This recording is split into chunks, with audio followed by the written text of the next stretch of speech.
Good evening, ladies and gentlemen. We are in lesson 21. Last week or last class before Tisha B'Av, we started chapter 9, and God willing, today we're going to conclude chapter 9. And even though it may take a few minutes longer than usual, because my family and I are going to be away for the following 2 weeks, I don't want to leave us mid-chapter, so we're going to try to wrap up chapter 9 today. And chapter 9 is really, especially the part we're going to learn today, is really fundamental to knowing how to deal with your inner demons as a Jew and not to become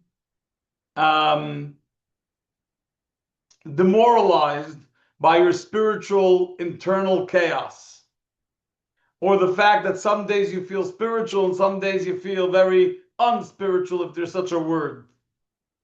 Right? If you study, for example, if you study the Ramchal, Ramesh Chaim Lazato, in Mesilas Yesharim in the path of the upright, he writes that a person first can get to the level of zihirus, which is the level of, being protective, of not sinning. Then you get to the level of zrizus, of alacrity. Then you get to nikius, you get to the place of cleanliness. And eventually, as you go from stage to stage, a Jew can attain the level of Ruach HaKodesh, of having the divine spirit. What the Alter Rebbe is saying here is something very, very different. People ask sometimes, is there really a difference in Chassidus and Musar? The answer is, of course. Now, are they both good ideas? Of course. But they're very different in approach. Because what Alter Rebbe is saying here is, you could be on the same day, you could be attaining spiritual heights, and later that day, part of you could be doing things that are inappropriate, and that's considered normal. Why is it normal? Because if you only had one soul functioning in the body, then it would be crazy. Then you'd be a schizophrenic. But because we've explained up until this point that there's a nefesh Bahamis, there's a godly soul, and there's a nefesh Elokis. I'm sorry, there's a nefesh Bahamis, is an animalistic soul, and there's a nefesh Bahamis, and there's a nefesh Elokis, a godly soul. So not only are there two distinct souls within you, but they both want to control you. And they're going to fight for that. So he starts, we left off last week, and he says, Achine Ksiv, there's a verse in Genesis and Bereshis, it says, and one nation shall overpower the other nation. When Rivka Imenu and Rebecca, our matriarch, was expecting two sons, well, she was expecting what she thought was a child, and she ran says she went, I think, to the yeshiva of shame. She was freaking out, because when she passed the house of idolatry, she would feel kicking in the womb, and when she passed the house of God, the yeshiva of Shem and Aver, she would have kicking in the womb. She goes, what kind of child do I have? He's excited to go to the house of idolatry and the house of Torah. And that's when she found out she has twins. And the Torah tells us that these twins are going to be born, Jacob and Esau. When one gets strong, when Rome gets strong, then Israel gets knocked down. And when Israel's strong, when Yaakov is strong, then Esau gets knocked down. In other words, there's a constant battle for control in the macrocosm, but also in the microcosm within ourselves. And he says that straight up here, the Alter Rebbe. He says, Ki aguf nikra ir ktana. The body in the Gemara, the Talmud and the Dorim refers to the body as a small city. Uchemoy shnei malachim nilchamim al ir achas. And just as two kings will fight over a city, each one desiring to conquer it and rule over it, all the wars in the world are about who's going to conquer what territory. So just like two kings are fighting over a city, right? I mentioned on Shabbos and Shul that Armenia and Azerbaijan have been fighting over this one area. You take control, then I lose control. Fighting over this little space. It's just like two kings fight over land, because each one wants to conquer and control the city or the town. Dahainu, what does that mean? The Alter Rebbe elaborates. Lahani gyoshveh kirtzoinoi. They want the residents of that town or city to follow their command. and they should pay attention and obey every whim that the king has, no matter what he decrees upon them. So too, the two souls, the divine and the energizing animal soul, which comes from Klipa, fight each other over control of the body and all its limbs.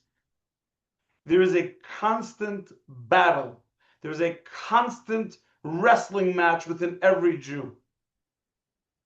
You know, you hear people talking, I can't believe that person was Machal Shabbos. I can't believe they broke the laws of Shabbos. I can't believe that person stole in business. I see him in shul. He looks like such a holy Jew. How could he steal? How could he be unethical? I can't believe that person had an affair and destroyed his marriage. He's such a sweet guy. We have this assumption that if someone davens beautifully in shul or someone's a sweet guy or woman, that means that they can do no wrong, which again comes from the false assumption that we have only one instinct, one soul, one inclination. But the minute you study what we studied in the last 9 chapters, that there's 2 inclinations, they're not bipolar, they're not schizophrenic, they're human. And Jewish humans have 2 souls that are constantly trying to control you. So if one day you end up stealing, being unethical, it doesn't mean that all your davening was wrong. It means you're a struggling person. It means, or vice versa. If sometimes you see someone who's generally a sinner, and then you see them in shul and they look like they're davening, and you're whispering to your friend, oh, look at him, he thinks he's really davening. Like, come on. We know the real guy. We saw him in the bar. We saw him in the club the other day. So what? When you saw him in the club, his nefesh of his animalistic soul, his energizing animalistic soul was alive and kicking. And now, his godly soul took over because the battle's ongoing. There's no day where it's... You never have a end to the battle. If you did, then if you had a long-term winning of the battle, you'd be a tzaddik. And we're not talking about a tzaddik. A tzaddik may win the battle, but for a Beinoni, the Tanya, the intermediate Jew, struggle is real. So if a guy says, oh, I missed Ma'ariv yesterday, but I don't want to miss Ma'ariv tonight. Are you schizophrenic? No. You had a rough spiritual moment last night for one reason or another. Maybe your animalistic soul was strong, and today you're allowing your godly soul to win. Now, the Rebbe, instead of just leaving it at that, he goes in and explains it just so we understand with clarity what that means in real life. And he says, "Shalikis chefza ritzoyna shetehi lavada mishalos olvanigoy." Your divine soul's desire and will is for the exclusive rule over you and your conduct. And that all your limbs should obey and surrender themselves. And become its exclusive vehicle for expression. And be a vehicle of expression for its 10 intellectual and emotional powers and 3 garments of the sacred thought, speech, and action that's mentioned above. The Nefesh Elokis doesn't hold punches. The Nefesh Elokis the godly soul wants to have full control of your 10 faculties, of your 3 garments, and to be the one in charge, that the 10 faculties and 3 garments should be totally subservient to the godly soul. That's what it wants. She is slavshu kulam be'evri aguf, the aguf kulei mole mehem levadam, that the divine soul desires to influence all parts of the body and to be a complete control of the body. They put up borders, just like I said about Azerbaijan and Armenia. They want to control it, and they want to put up borders that nothing else interfere, God forbid, with their control. Dahainu, which means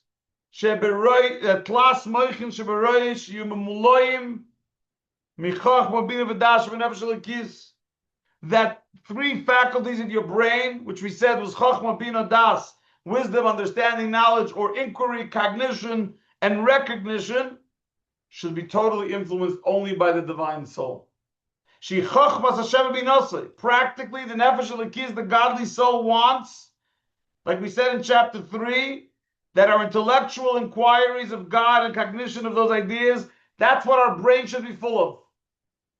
But Rabbi, I wanted, like we said, when was it, the end of chapter 8 about Chachmas Chitzonius, about about studying secular studies. The Nefesh Elokis doesn't want you studying secular studies. The Nefesh Elokis wants your 3 faculties of your brain full of godliness. And he's willing to fight for it. Who's he fighting? He's fighting your Nefesh Elokis, your animalistic soul within you. Because the Nefesh Elokis, the godly soul, understands there's no neutrality. The minute you're going to use your faculties to read something secular, some of the Greek philosophers, Socrates, or you're going to read the Aristotle, or you're going to read Einstein, very, very smart people, but your brain is not going to be filled with the godly wisdom. And if someone said, Rebbe, I studied everything already, I finished the whole Torah, Rishonim, Achronim, Poskim, Gaonim, Gemara, Mishnah, Chumash, and every Meforish, and Mamash has nothing left to learn. Can I read Einstein? We'll have that discussion when we get there. But until you get there, let's assume that your brain has a lot more Torah to be filled with, and the Nefesh Elokis, the godly soul, is fighting within you for that exact reality. How do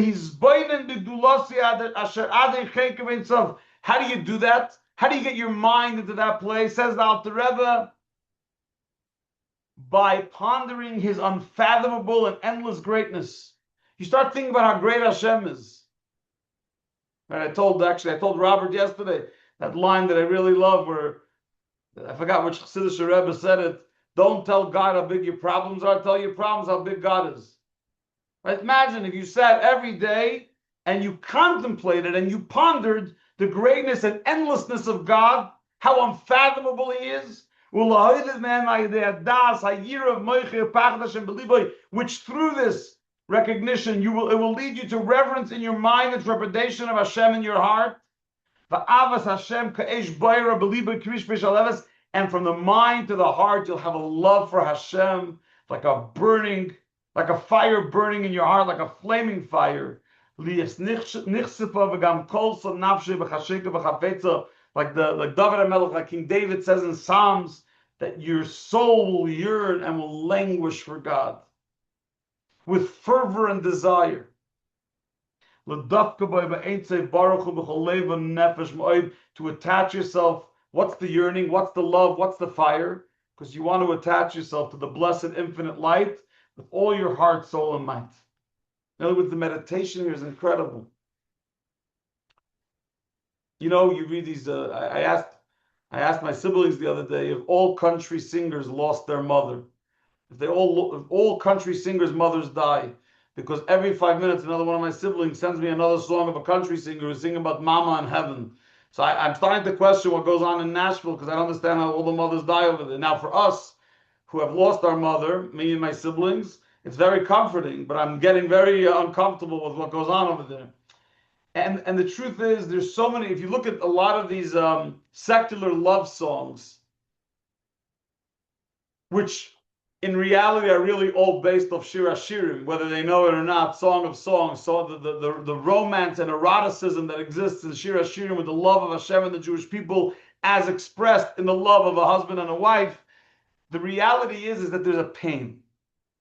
There's a fire of love, but there's a languishing, there's a yearning, where I want something that I don't have, and I'm crying and I'm broken, and it's love, but it's painful.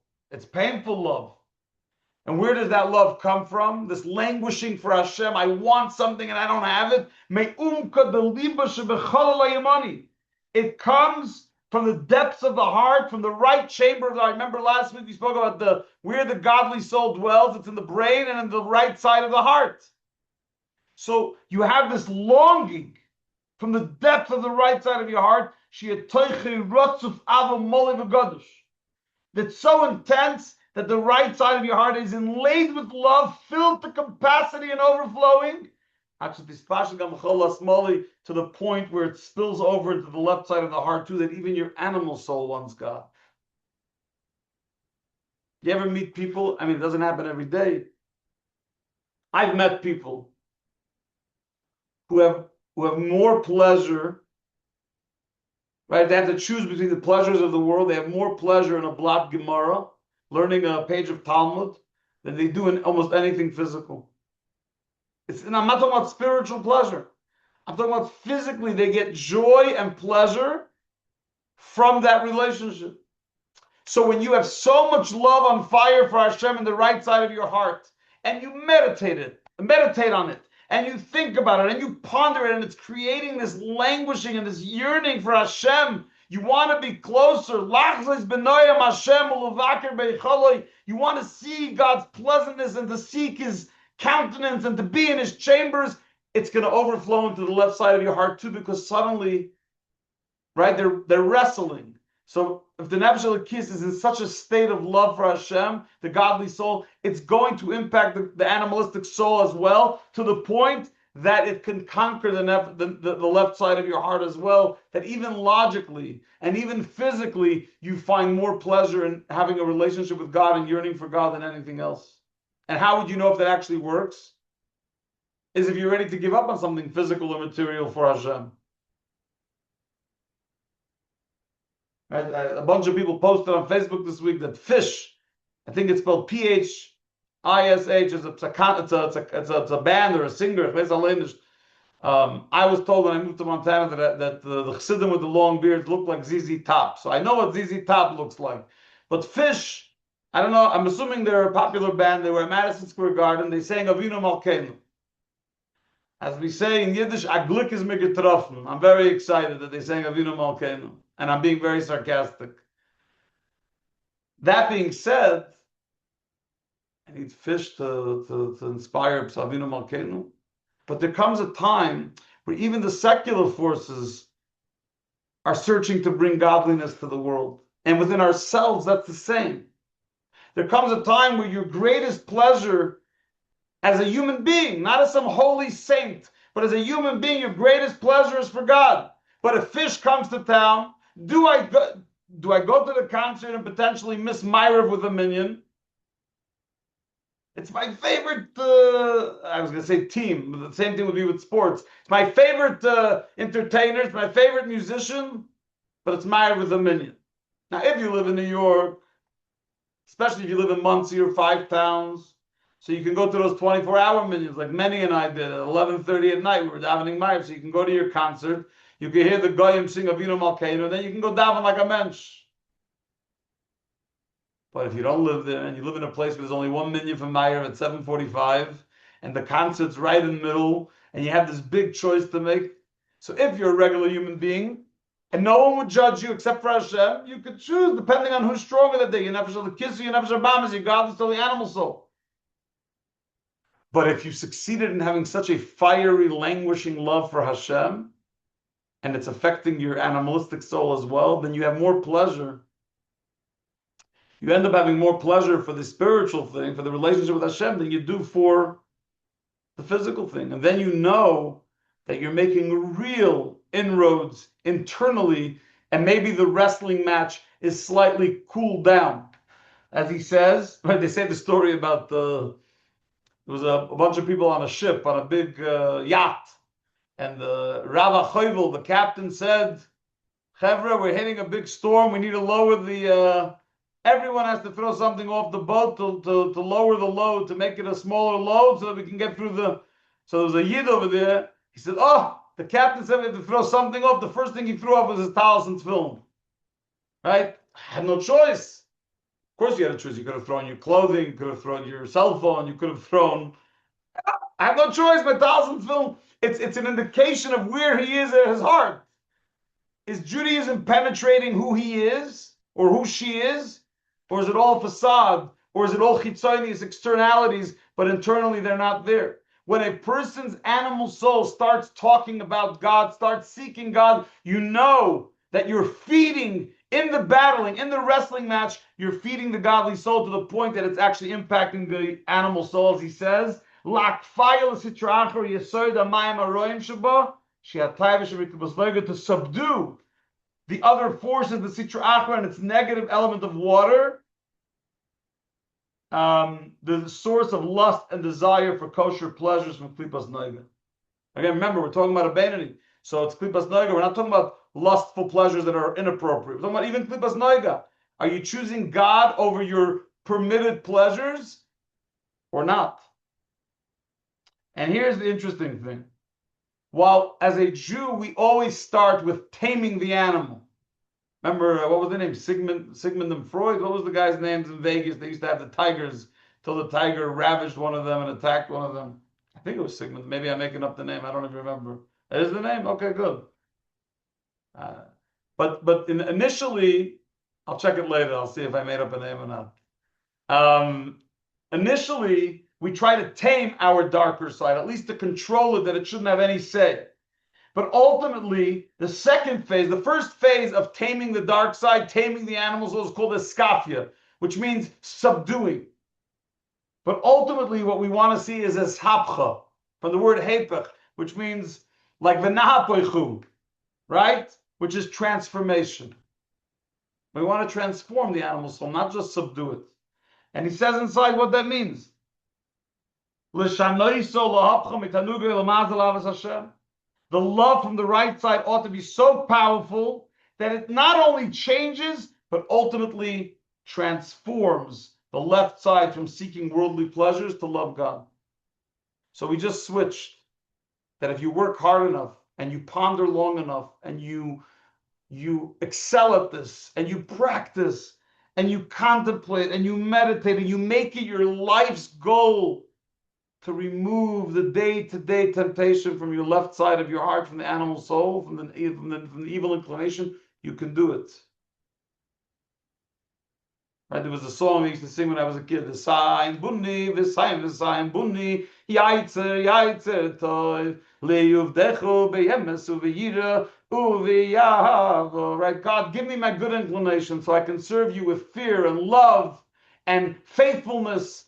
We have a good inclination. The question is, are we allowing it to permeate our entire being, to subdue, not just subdue the animal soul, but to transform it? Full transformation. It's actually in last week's parsha. It says, B'chol levavcha. You have to love Hashem with all your heart. And it says, Levavcha b'shnei yitzarecha. Right? It says it with two vases. It doesn't say B'chol lipcha. It says B'chol levavcha, which sounds like you have two hearts. Levav instead of lave. In Hebrew, there's no logic for that unless it's trying to teach us something. And of course, we are taught it means b'shnei yitzarecha, with both of your impulses, both of your inclination, as the Gemara says in Shabbos.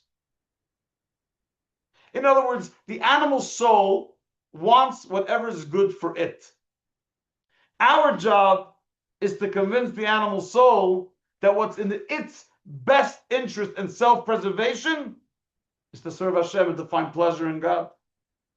And when we could transform our animal soul, and you know this, it doesn't mean you don't have a deep dark side. It means in all practicality, you are not finding interest in things that are ungodly.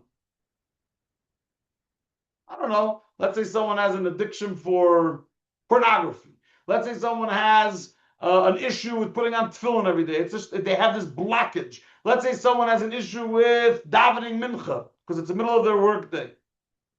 And eventually, through contemplation and meditation and work and practice and thoughtfulness, they first subdue the animal soul, where they're not actively trying to yearn for things that are inappropriate or wrong or evil or sinful, and eventually they transform it. That the Yetzer Hara, that even the evil inclination, even the animal soul says, I also want to daven mincha.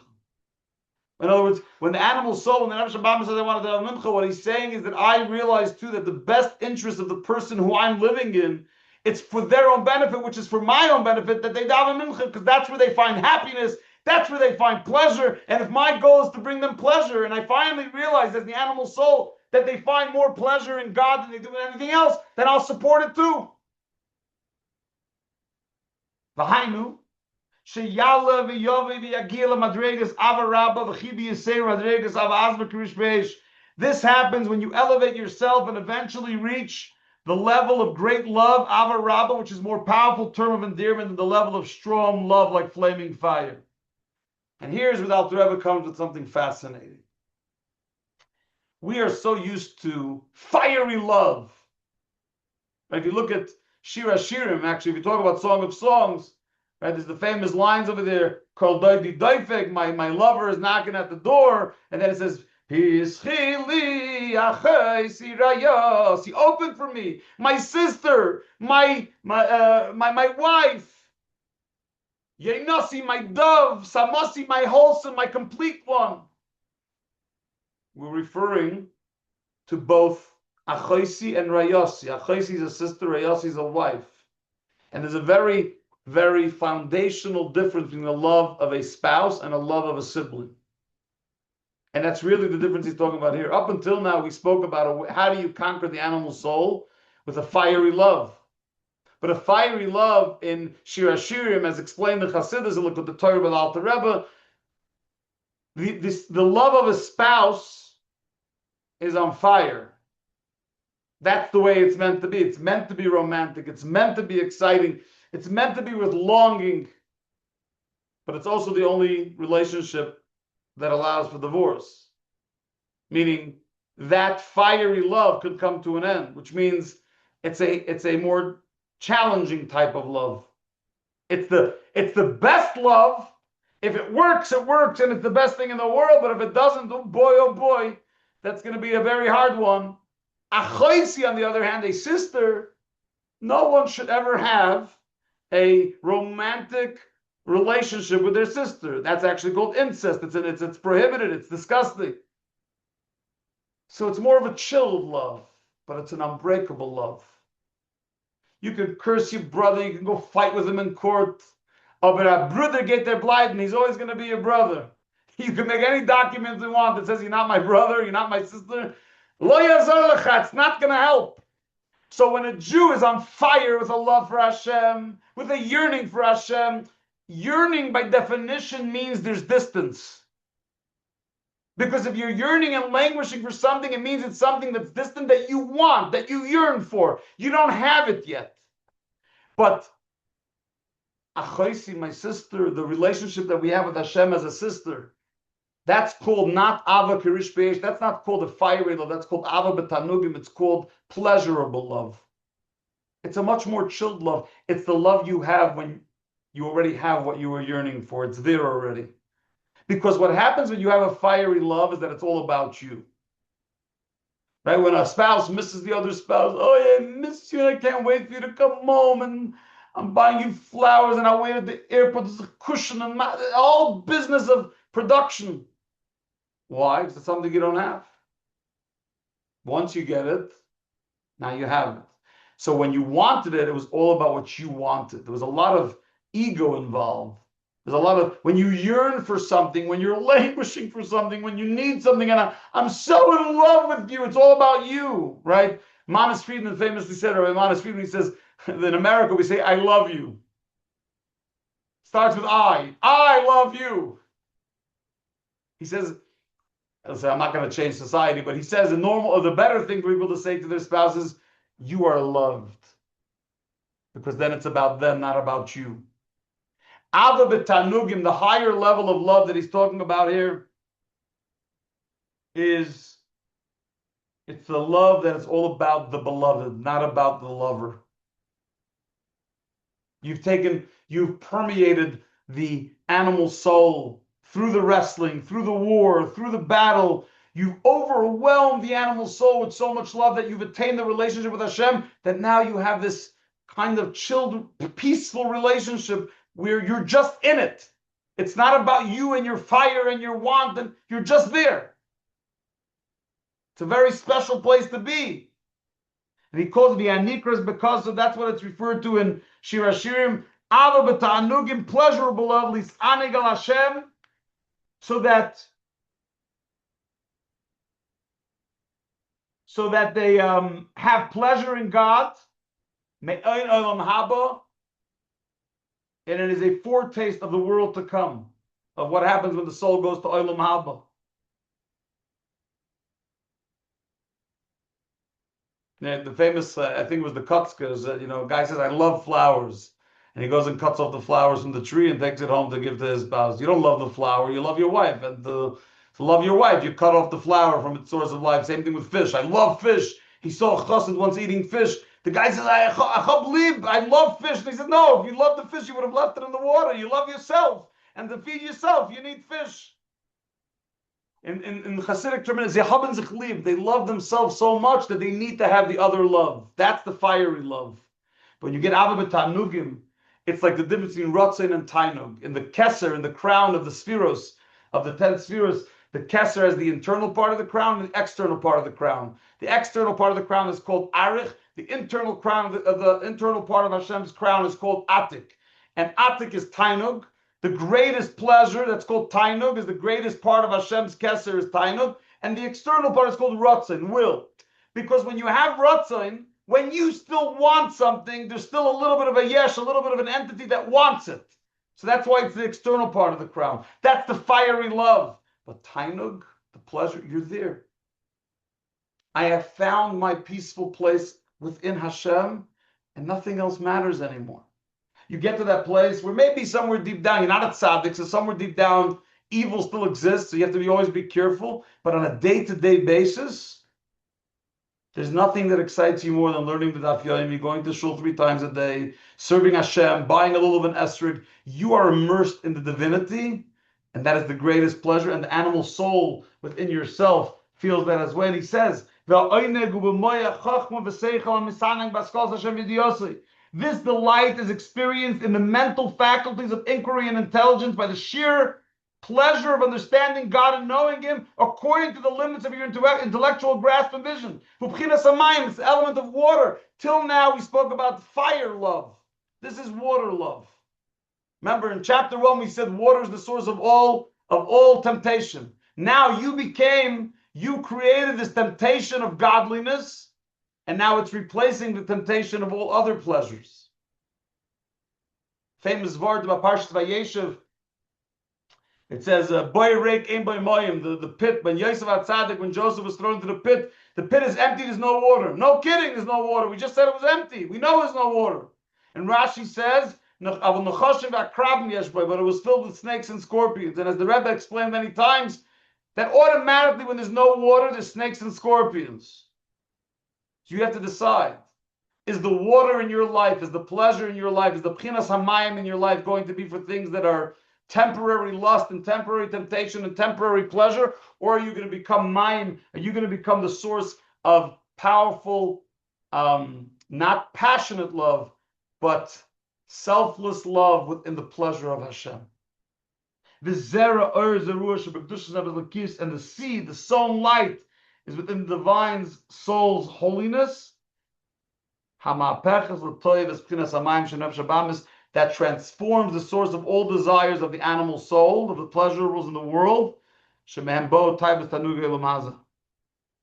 which from there come all the temptations explained in Eitz Chaim, section 50, chapter 3, citing the Zohar, that the impulse to evil can be transformed into pure good, to be on par with the impulse of good itself. We have the ability, even a Beinani has the ability to take their animal soul and let's say only for today. Let's say you only did it today, but today you have the ability to take your animal soul and make it be interested in spiritual, holy pleasures. Right? Because your animal soul, and here's a big chiddush, it's a big novelty. Your nefesh avam, your animal soul, is not evil. It just has crude temptations, crude tastes. And when you meditate and study chassidus, you could teach your animal soul to have a different taste. Right? Jackie Mason famously said in the 80s or early 90s, says that anytime someone tells you you have to develop a taste for it, you know it's bad, disgusting food. He says, no one ever told you to develop a taste for potato chips because potato chips are good. He says they told her, he was talking about sushi back then when sushi first became a thing, and then he spoke about brie. He says, stinky cheese that smells like dirty socks. And they convince you that if you eat it long enough, you'll develop a taste. But the Alter Rebbe is saying here is that your nefesh Bahamis is not inherently bad. It's created by Hashem. It was given to you for the struggle. And therefore it has the ability for its tastes and interests to change if you work hard enough to transform it, to eliminate the lustful desires of it and make it enjoy. It has to have pleasure. It has to have pleasure, but you can guide it to have the right pleasure. How do you do that? First, you have to remove from the animal soul, you shed the soiled garments. which is Tanuga Elamaz, which are the pleasures of the world in which it is clothed. And then, if you can manage to transform it, then it has a ripple effect on the faculties and the garments. So too, with all the other emotions in the heart, that are derivatives of reverence and love of Ava and Yira, they can all be devoted exclusively to Hashem, to God. And all the words of your mouth, and the thoughts in your head, will only be filled. If you do this right, you can arrange that your thoughts, speech, and action should only be filled with godly things, which are thoughts of God and His Torah. They should be the topics of your conversation all day so that your mouth never ceases from study. And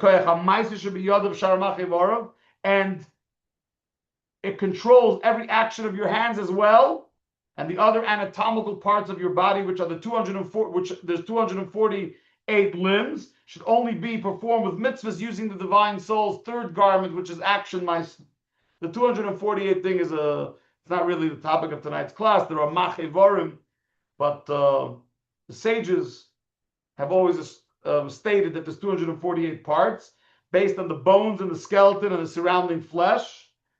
A person is born officially, according to various books, a person is born with 270 bones, and through ossification of the cartilage, that number eventually falls to 206.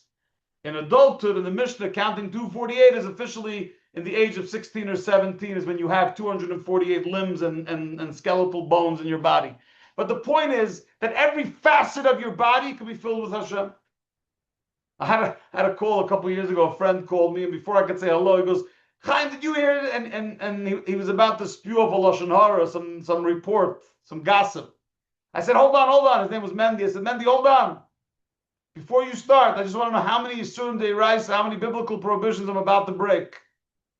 He says, "Forget it, Chaim," and he hung up. Right? I was having a moment like, why do I want to hear the lashon hara? Why would I want to fill my head with gossip about someone else when I can fill it with godliness and holiness and goodness and things that can make the world better and holy? Each of us is capable. And if you're not capable forever, or you think you're not capable, try today. Today's a day you're having a wrestling match. Allow for the godly soul to wrestle so much that it allows the Abba B'Tanugim. It allows you to permeate the left side, the left chamber of the heart, to be also in a place where it finds pleasure in Hashem. And it really starts from this last line that he says here in the chapter. With that, we'll wrap up. And that is, the reason we often think of the Nefesh of Amis as animalism as unconquerable, that we can't conquer it, that we can't beat it, is because we think it's really powerful. But the truth is, who created the Nefesh of Amis and why was it created? Who created the animal soul? Hashem created it. Why did He create it? Says the Alter Rebbe, the animal soul itself wants to find pleasure in godliness. It doesn't want animalism. So why does it act like an animal? It's l'toivas adam. It's for the person's well-being. She's gaber levinatschena, so that it'll be challenged and overcome and victorious. In other words, the Nefesh of Bahamis wants us to be victorious over it, as it says in the Zohar, in Zohar volume 2, there's an analogy of a harlot, of the prostitute. What's the analogy? And that's how the Alter Rebbe finishes chapter 9. The analogy is that there's a very, very powerful king, and he has one son, a prince, and he wants to see what the prince is made of. He wants to test him. So he hires a prostitute, a harlot, to sit outside the palace and to be provocative and to try to, seduce the prince. And she has a job to do. She doesn't want to do it. She wants to see the prince overcome the challenge, because she wants, just like the king, she wants to see the prince succeed. But in order to get him there, she has to do her job well to try to seduce the prince. So she does it well. What does she really want? Does she really want to seduce the son? No. She wants the son to overcome so that the king will be happy and realize how incredible the son is. So the Nefesh of Bahamis is placed there by Hashem to see what we are made of. Not so we should say, well, I have an animal soul, so I might as well surrender. No, it's a prostitute. Hashem put a harlot in your heart. And he says, I want to see what you're made of. The harlot itself, the Nefesh Ba'am's, the animal soul, doesn't want to see us succumb, doesn't want to see us fail. So when we come to the Nefesh Ba'am's, to the animal soul, and say, we're gonna infuse you with godliness and Ava B'Tanugim. We're going to make you realize that there's pleasure in God and not in provocativeness and not in harlotry and not in prostitution. The Nefesh B'Ama says, thank you. I was waiting for you to do your job. Thank you. You think I want to get you to sin? I was put in to test you to see what you're made of, and now that you've overcome and you've permeated me, well done, sir. Well done, ma'am. We've got it done. So the wrestling match, the battle is real. The ability to subdue it is real.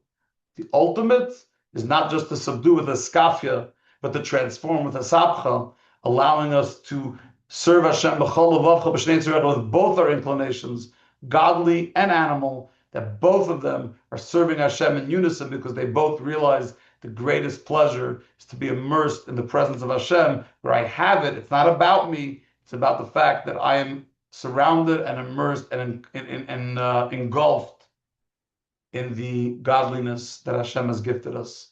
That ends chapter 9 of Be'ezer Hashem. Later in August, when we come back from our family trip, we will continue with chapter 10, Be'ezer Hashem Yisbarach. Have a rockin' Shabbos. It's someone told me today it's Shabbos. It's a Shabbos Nachmu Nitcha. For the Jewish world, it's a belated Shabbos Nachmu because Tisha B'Av ended Thursday night, and as host to many visitors who are coming to Yellowstone this week, I'm inclined to say that it's Shabbos Nachmu Nitcha. May Hashem continue to comfort us in the Shiva de Nechemta. We'll see you back here. Be'ezer Hashem Yisbarach, sei gesund.